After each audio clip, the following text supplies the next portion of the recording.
Hello everyone. I am going to talk about client-centered therapy.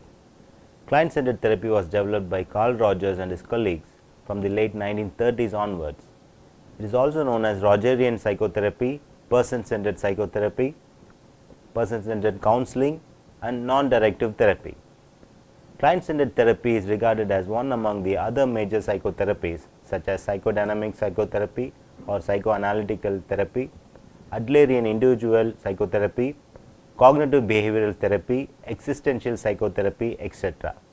Client-centered therapy is found to be effectively helpful for individuals to attain enhanced levels of personal happiness and adjustment. This therapy places much of the responsibility on the client for the effectiveness of the intervention, with the therapist taking a non-directive role. It aims to provide conditions for individuals an atmosphere of unconditional positive regard, a setting in which they realize that they will be accepted by another person no matter what they say or do. More congruence and less distortions together lead to greater trust that their individual selves can be relied on for effective relations with people and their environment. At the end of my talk, you will understand the evolution and aims of the client-centered therapy, client-centered therapeutic process, significance of therapeutic relationship, and intervention strategies of client-centered therapy. This talk provides an introduction to Rogers' client-centered therapy, its characteristic features, goals, and principles, besides the skills and techniques required to practice this therapy. Now, let me tell you about the historical background of client-centered therapy. Carl Rogers did a clinical psychology program at Columbia University and received his PhD in 1931.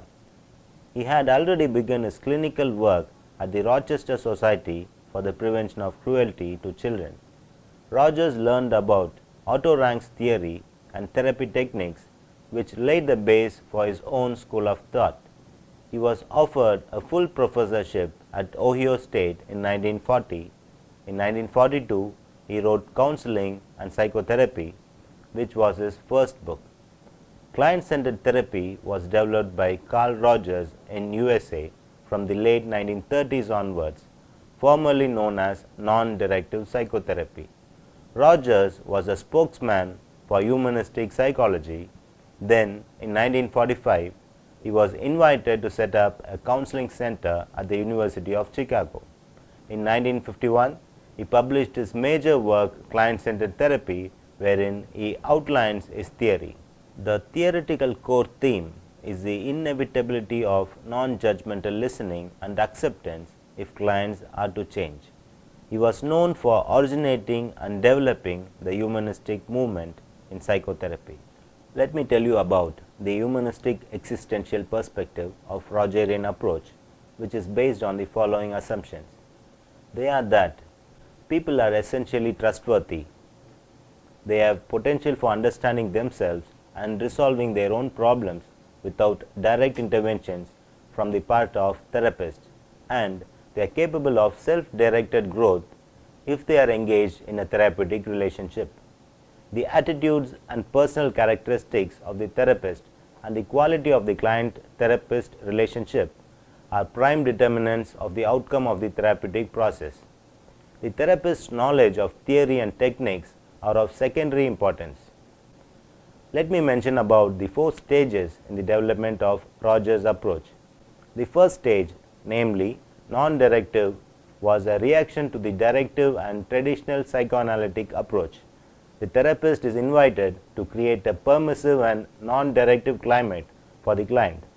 In this stage, he or she focuses mainly on reflecting and clarifying the client's verbal and non-verbal communications. He or she needs to accept whatever feelings the client expresses. The next stage is client-centered. Now, the focus shifts from non-directive method to the client's phenomenological world, that is the internal frame of reference of the client. Rogers contended that if the therapist offers a facilitative climate where congruence, acceptance, and empathy were present and the client perceived these conditions, then therapeutic change would take place. The third stage coincides with the publication of his book on becoming a person. Here, the focus is on the nature of becoming the self that one truly is. The fourth stage is person-centered. In this stage, one sees Rogers' interest in knowing how people obtain, possess, share or surrender power and control over others and themselves. This approach aims at a greater degree of independence and integration of the client. Therefore, the focus is on the client rather than on his or her problem. This approach encourages openness to experience, trust in oneself, internal source of evaluation and willingness to continue growing. The two major goals of client-centered therapy are increased self-esteem and greater openness to experience. These goals are achieved by fostering the related changes in the clients through the therapeutic process. These are the related changes. 1. Closer agreement between the client's idealized and actual selves. 2. Better self-understanding. 3. Lower levels of guilt, defensiveness and insecurity. 4. More positive and comfortable relationships with others. And 5th, an increased capacity to experience and express feelings at the moment they occur. Thus, the general aims of client-centered therapy are becoming more open to experience, achieving self-trust, developing an internal source of evaluation, and being ready to continually grow. Let me mention the key concepts of Rogers' approach. 1. View of human nature.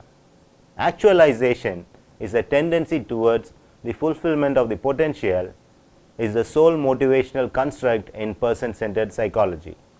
A function of the actualizing tendency differentiates the portion of one's experience into an awareness of self and the organization of a self-concept.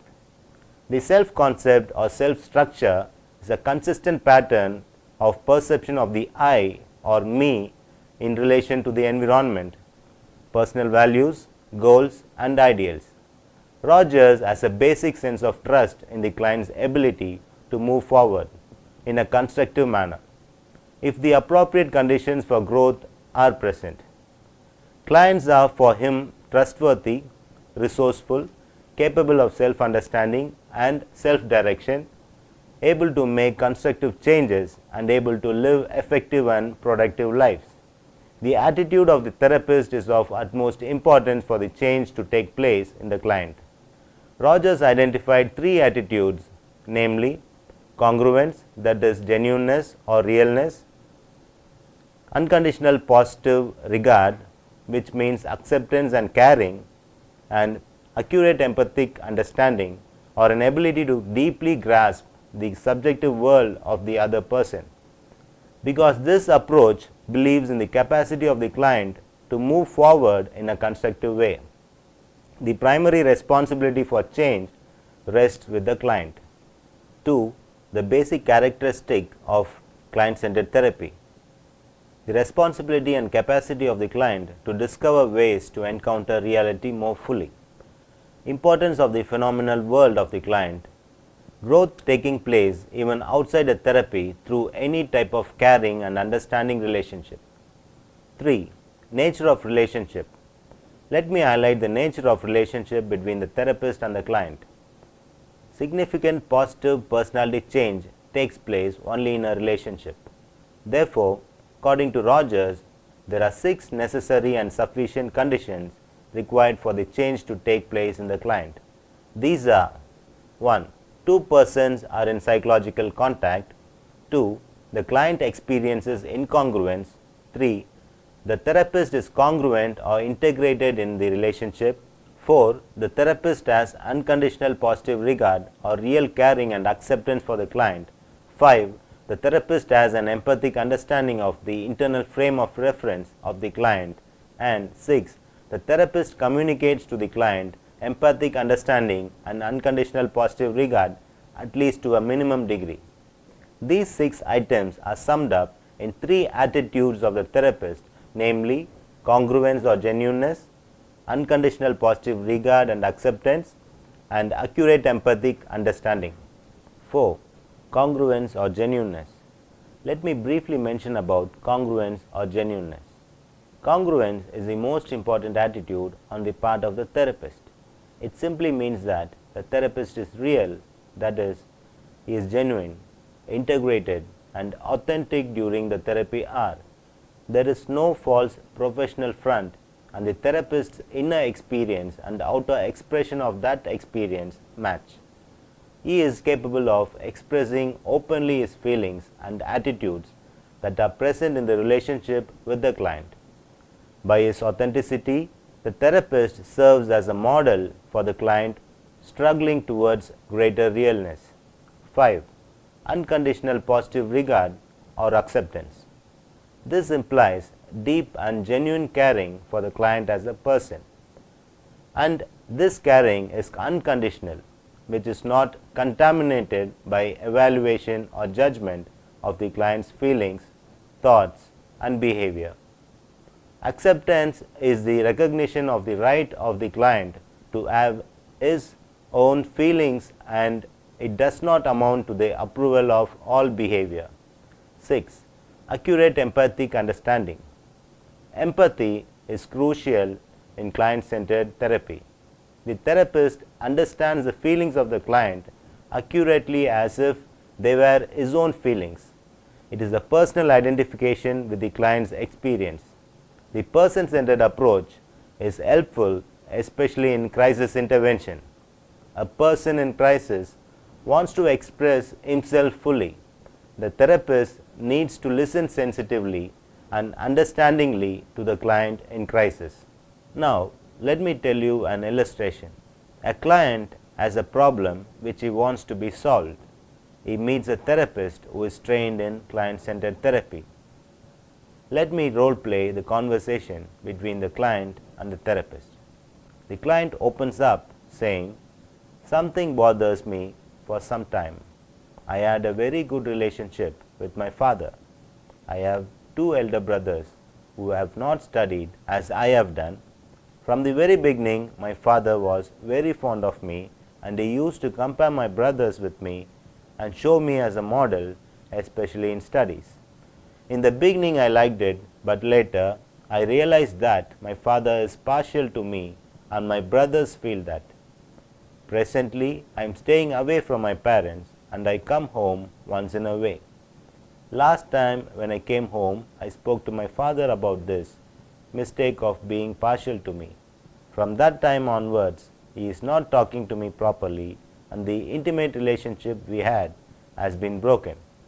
Now I am disturbed about it."